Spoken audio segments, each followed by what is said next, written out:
للمتقين والصلاة والسلام على سيد الأنبياء والمرسلين أما بعد فأعوذ بالله من الشيطان الرجيم بسم الله الرحمن الرحيم إذا السماء انفطرت وإذا الكواكب انتثرت وإذا البحار فجرت صدق اللہ العظیم۔ انشاءاللہ العزیز آج ہم سورہ انفطار کی مختصر تفسیر پڑھیں گے، ترجمہ بھی کریں گے۔ سورہ انفطار مکی ہے اور اعلان نبوت کے ابتدائی سالوں میں اس کا نزول ہوا ہے، جس طرح سورہ تکویر کا اور سورہ نبا کا نزول ہوا، تو اسی طرح سورہ انفطار کا بھی نزول ابتدائی اعلان نبوت کے جو سال ہے ان میں ہوا۔ اس صورت میں بھی قیامت کے ہولناک منظر کو بیان کیا گیا ہے، کیا واقعات قیامت سے پہلے اور جب یہ کائنات فنا کر دی جائے گی، جو قیامت کا دوسرا مرحلہ ہوگا، اس میں کیا کیا ہونا ہے اس کو بیان کیا گیا ہے۔ اور ساتھ ساتھ یہ بھی بیان کیا گیا ہے اس سورہ مبارکہ میں کہ انسان جو بھی کرتا ہے اپنے کیے کا اس نے جواب دینا ہے، چونکہ اس کا ہر عمل جو بھی وہ کرتا ہے اچھا یا برا اس کو محفوظ کیا جا رہا ہے، لکھا جا رہا ہے، نامہ اعمال میں اس کو درج کیا جا رہا ہے، اور اسی کے مطابق اس کو سزا اور جزا ملنی ہے۔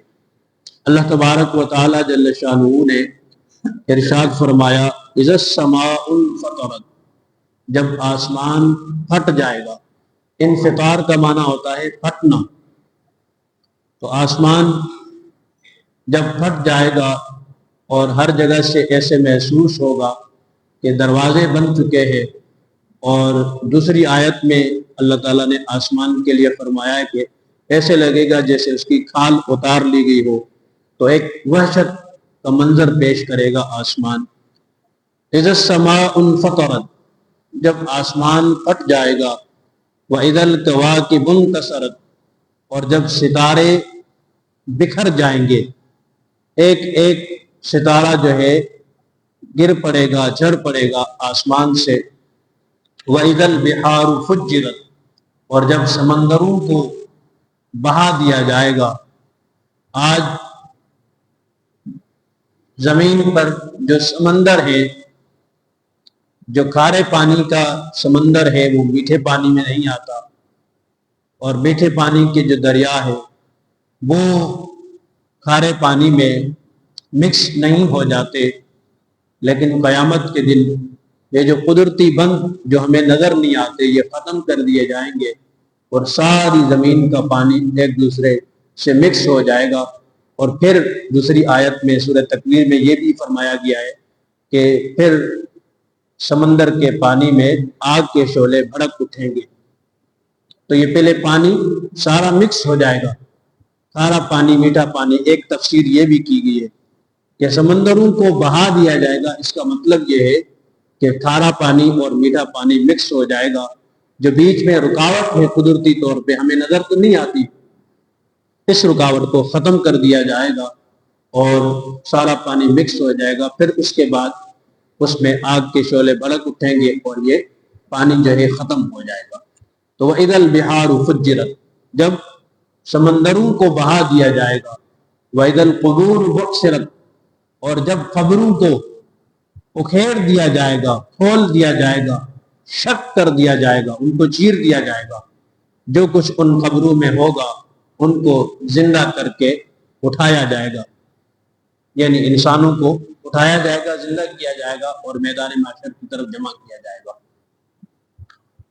جب یہ سب چیزیں ہوں گی تو علمت نفس ما قدمت واخرت، جان لے گی ہر جان جو اس نے آگے بھیجا، واخرت، اور جو اس نے پیچھے چھوڑا۔ اب اس آیت کا جو مطلب ہے، مفہوم ہے، کئی اس کے مطلب بیان کیے گئے۔ ایک مطلب اور آسان سا مطلب میں آپ کے سامنے بیان کر دیتا ہوں کہ قیامت کے دن، ظاہری بات ہے یہ تمام چیزیں قیامت کے دن ہوں گی۔ قیامت کا جو پہلا مرحلہ ہے اور اس کا جو دوسرا مرحلہ ہے اس وقت ہوں گی۔ اب انسان کو پتہ چل جائے گا ما قدمت، جو اس نے آگے بھیجا، یعنی اس نے جو اللہ تبارک و تعالیٰ کے احکام ادا کیے اور ان کی ادائیگی میں آگے بڑھا اور اللہ تعالیٰ کے احکامات کو بجا لایا، نیکیاں کی، وہ بھی جان لے گا۔ وہ اخرت، اور جو پیچھے چھوڑا، یعنی جن احکام کی ادائیگی میں وہ پیچھے رہا، فرائض کی، واجبات کی، جو احکام اس نے ادا نہیں کیے، برائیاں کی، وہ بھی جان لے گا۔ یعنی اس کا مطلب یہ ہوگا کہ اپنی اچھائیاں بھی جان لے گا، اور جو اس نے برائیاں کی، جن جن احکامات سے وہ پیچھے رہا، اللہ تعالیٰ کے احکامات کو چھوڑتا رہا، اپنے نفس کی خواہش کو پورا کرتا رہا، علمت، تو قیامت کے دن وہ بھی جان لے گا۔ جو نیکی یا جو بدی کی، وہ بندہ جان لے گا، اس کو معلوم ہو جائے گا، اور پھر ظاہری بات ہے اپنے انجام کا بھی اس کو اندازہ لگ جائے گا کہ میرا اچھا انجام ہے یا برا انجام ہے، وہ بھی اس کو معلوم ہو جائے گا۔ سورہ تکویر اور سورہ انفطار میں قیامت کی جو منظر کشی پیش کی گئی ہے، آقا دو جہاں صلی اللہ علیہ وسلم کا فرمان مبارک، جس کا مفہوم یہ ہے کہ اگر کوئی قیامت کے منظر کو اپنے آنکھوں سے دیکھنا چاہتا ہو تو سورہ تکویر اور سورہ انفطار کو بار بار پڑھے۔ اس میں پورا سورہ تکویر میں بھی اور سورہ انفطار میں بھی جو جو ہولناک واقعات قیامت سے پہلے واقع ہونے سے پہلے ہوں گے ان کو بھی بیان کیا گیا ہے، اور قیامت کے بعد جو کیفیت ہوگی اس کو بھی بیان کیا گیا ہے۔ مقصد انسانوں کو تنبیہ کرنا ہے کہ اس وقت کے آنے سے پہلے اپنے لیے تیاری کر لیں، اور حساب کے لیے چونکہ ہر ایک نے پیش ہونا ہے تو اس حساب کے لیے تیار رہیں۔ اب آگے اللہ تبارک و تعالیٰ نے بڑے ہی محبت بھرے انداز میں انسان کو نصیحت کرتے ہوئے اللہ ارشاد فرماتا ہے، یا ایھا الانسان، اے انسان، ما غرک بربک الکریم، کس چیز نے تجھے دھوکے میں ڈالا اپنے رب کریم کے بارے میں، اپنے رب کے نعمتوں کے بارے میں، کہ بجائے اللہ کا شکر ادا کرنے کے، وہ رب جو کریم ہے، جس کے کرم کی بارشیں ہر وقت تیرے اوپر برستی رہتی ہیں، جس کا کرم، جس کا لطف، جس کی عنایتیں، مہربانیاں، ان سے ہر وقت تو لطف اندوز ہوتا رہتا ہے، فائدہ اٹھاتا رہتا ہے، بجائے ان نعمتوں کا شکر ادا کرنے کے۔ اب ان نعمتوں کا شکر کیسے ادا ہوگا؟ اللہ تعالیٰ کی توحید کو مان کر، نبی علیہ السلام کی رسالت کو مان کر، اور اللہ تعالیٰ کے احکامات کو ادا کر کے۔ نعمت کا شکر تو یوں ہوگا کہ اے انسان، ما غرک بربک الکریم، کس چیز نے تجھے دھوکے میں ڈالا اپنے رب کریم کے بارے میں، اپنے اس رب کے بارے میں کہ جو کریم ہے، جس کی بڑی کرم نوازیاں ہیں تیرے اوپر۔ الذی خلقک، وہ رب کریم کے جس نے تجھے پیدا کیا، فسواک، پھر تجھے ٹھیک بنایا، یعنی تیرے اعضاء کو سالم اور درست بنایا، فعدلک، پھر تجھے ہموار بنایا۔ ایک تو صحیح سلامت اعضاء والا تجھے پیدا کیا، فعدلک، پھر اعضاء میں مناسبت بھی رکھی۔ ایسا نہیں ہے کہ ایک ٹانگ بڑی ہو، ایک ٹانگ چھوٹی ہو، ایک ہاتھ بڑا ہو، ایک ہاتھ چھوٹا ہو، تو یہ اعضاء کے درمیان اللہ تبارک یعنی جتنا قد ہوتا ہے اس حساب سے پھر اعضاء ہوتے ہیں۔ تو مناسبت بھی اللہ تبارک و تعالیٰ نے رکھی انسان کے اعضاء کے درمیان، سالم الاعضاء بنایا، پھر ان اعضاء میں مناسبت بھی رکھی، فی ای صورت ما شاء رکبک، جس صورت میں بھی چاہا تجھے ترکیب دی، تجھے بنایا، گورا یا کالا، مرد یا عورت، لمبا یا چھوٹا، جس صورت میں بھی، لیکن جو صورت ہے خوبصورت۔ تمام مخلوقات سے جو انسانی شکل و صورت ہے، چاہے رنگت کے اعتبار سے بھلے ہی کالا ہو، لیکن اس کی جو شکل ہے، اس کی جو حیت ہے، اس کا جو ڈھانچہ ہے، وہ سب سے خوبصورت ہے۔ فی ای صورت ما شاء رکبک، جس صورت میں بھی چاہا تجھے اللہ تعالیٰ نے ترکیب دی، تجھے بنایا۔ کلا بل تکذبون بالدین، بے شک تم جھٹلاتے ہو دین کو، بدلے کے دن کو، قیامت کو۔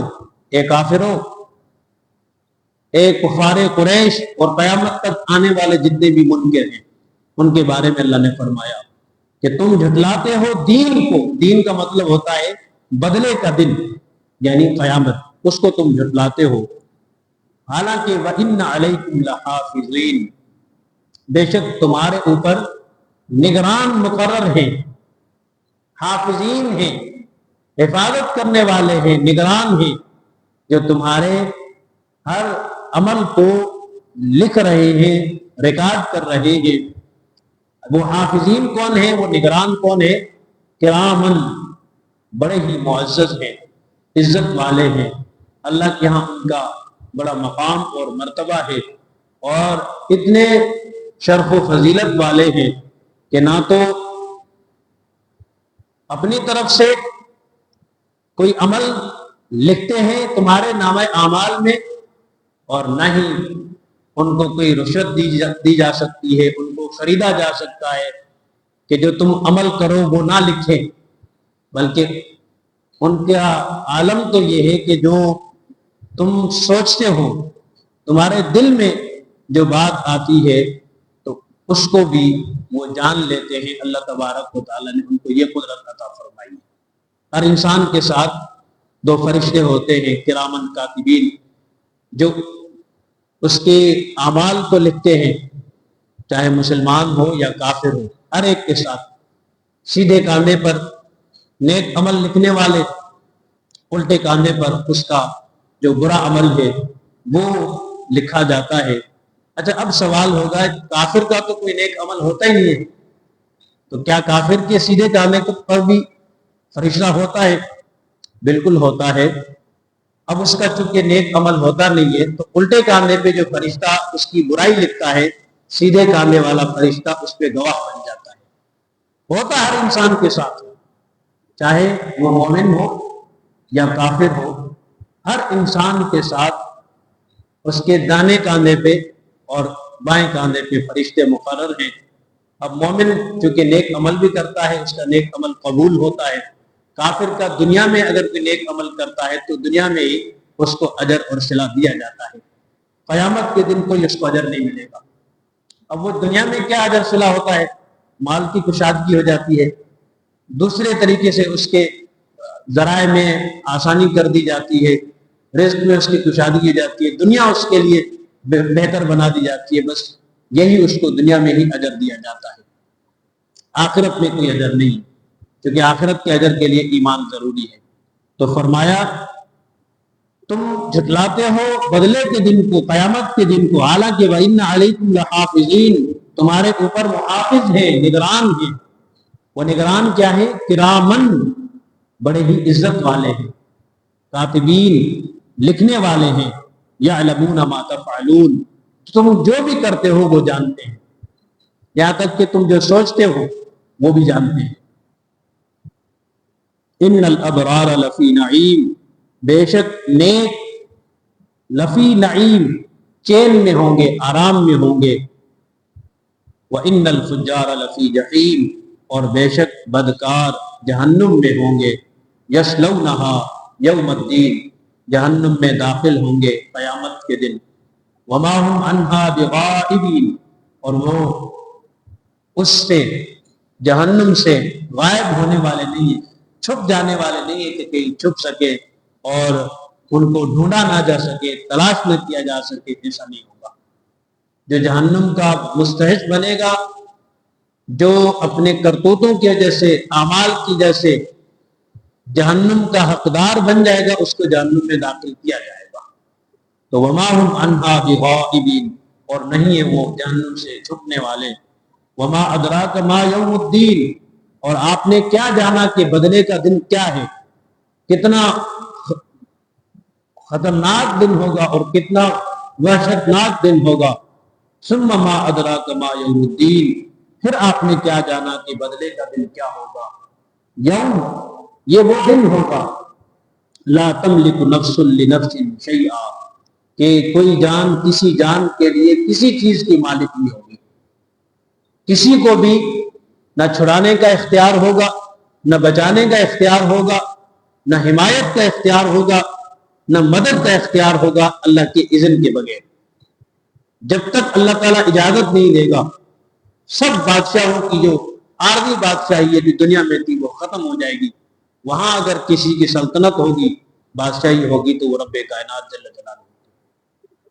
تو یہ جو بدلے کا دن ہے، یہ وہ دن ہے کہ لا تملک نفس لنفس شیئا، نہیں مالک ہوگی کوئی جان کسی جان کے لیے کسی چیز کی، یعنی کسی بھی انسان کو اختیار نہیں ہوگا کہ کسی کو بچا سکے۔ والامر یومئذ للہ، اور اختیار اس دن سارا کا سارا اللہ کا ہوگا۔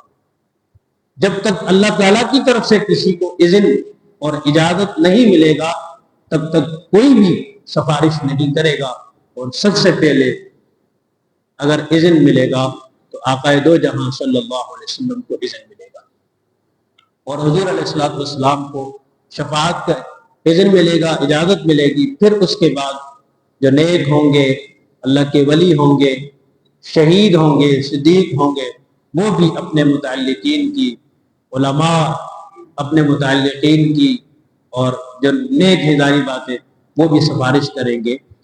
لیکن اللہ تعالیٰ کے اذن کے بغیر اس دن کسی کو بھی نہ تو حمایت کا اختیار ہوگا، نہ مدد کا اختیار ہوگا، اور نہ ہی اللہ تبارک و تعالیٰ سے کوئی بات کرنے کا تصور بھی کر سکے گا۔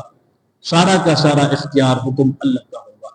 اللہ تعالیٰ ہم سب کو ان آیات بینات سے مستفید ہونے کی توفیق عطا فرمائے۔